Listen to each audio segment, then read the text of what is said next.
voilà, j'ai fini les câbles, enfin j'ai fini les câblages, j'ai avancé dans les câblages. Donc là, c'est ce qui va partir au convertisseur là-bas. Il faut que je fasse encore la prise avec ça. Et ça va arriver du convertisseur. Les deux prises, bien propres, pas un fil qui dépasse. Ensuite viennent tous les interrupteurs, donc tous les plus sont sur un Wago. Ça tombe bien parce que c'est pile le nom que j'avais besoin. Et les moins sont ici, sur un Wago aussi. Ce qui me permet d'intervenir si je suis sur la route sans avoir besoin de tournevis ou enfin de beaucoup d'outils. On ne sait jamais ce qui peut arriver. Bon, là il y a un fusible, c'est déjà si je dois intervenir sur le fusible de la prise en 12 volts. Donc là on peut déjà voir que le convertisseur ça marche. Donc là je mets le 12 volts. Donc le premier interrupteur, celui-là, il m'allume le premier étage. Dans chaque étage j'ai des prises 12 volts. Alors après ça je vais les fixer. J'ai des prises 12 volts et USB. C'est pas que pour tout brancher en même temps, mais c'est pour avoir la possibilité dans chaque placard de mettre des appareils si j'en ai besoin. Celui-là, il allume le dernier étage, c'est-à-dire l'ampli de la télé et tout ce qu'on peut brancher dans cet emplacement là. Celui-là en fait il allume le troisième, mais le troisième c'est le routeur. Voilà. Et le tout dernier, celui-là, là, il allume les petites prises USB pour la nuit, parce que la nuit j'aime pas avoir beaucoup de LED qui traînent et comme ça permet de tout éteindre la nuit. Alors hormis le fait que ça permet de tout éteindre la nuit, ça permet aussi d'éviter qu'il y ait du courant qui soit consommé inutilement avec les LED ou quoi que ce soit. Une fois mis en place, ça donne ça. Voilà.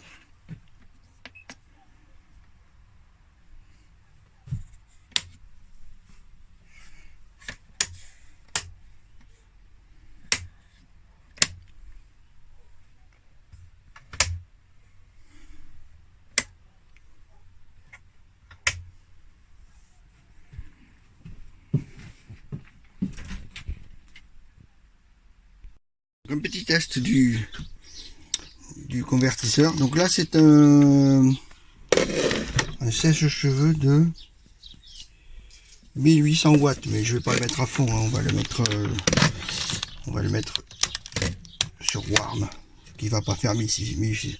Donc on l'allume.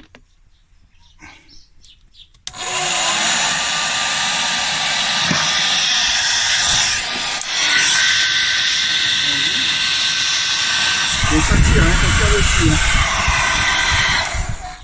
Voilà, mais bon, ça fonctionne.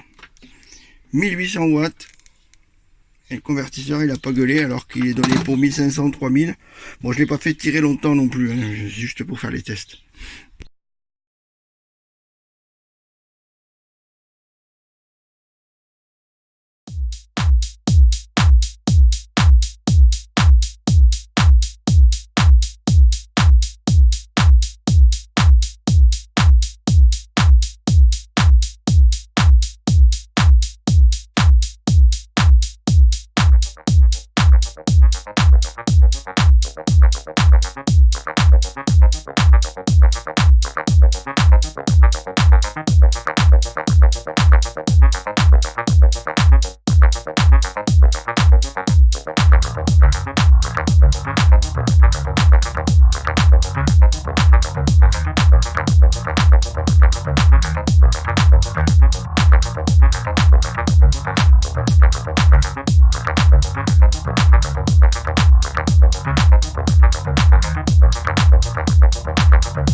Voilà, le Big Berkey est en place.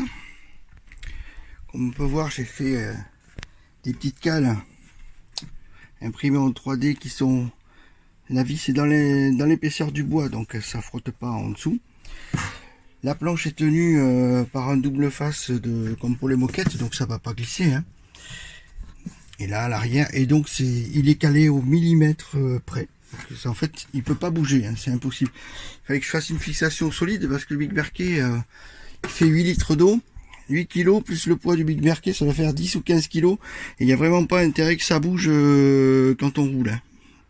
Parce que surtout vu le prix que ça coûte, il est hors de question de bousiller le Big Berkey. Donc voilà, notre eau potable, on la sortira de là. C'est-à-dire qu'on pourra la prendre directement depuis l'évier, mais là elle est filtrée, ou on peut prendre dans une rivière. Enfin. S'il y a besoin, si on me demande, je ferai une vidéo sur le Big Berkey, mais il y en a plein d'autres qui l'ont déjà fait. Donc là, il va rester à faire le petit meuble ici, avec 3 vides poches. Mais pour le moment, ça avance bien.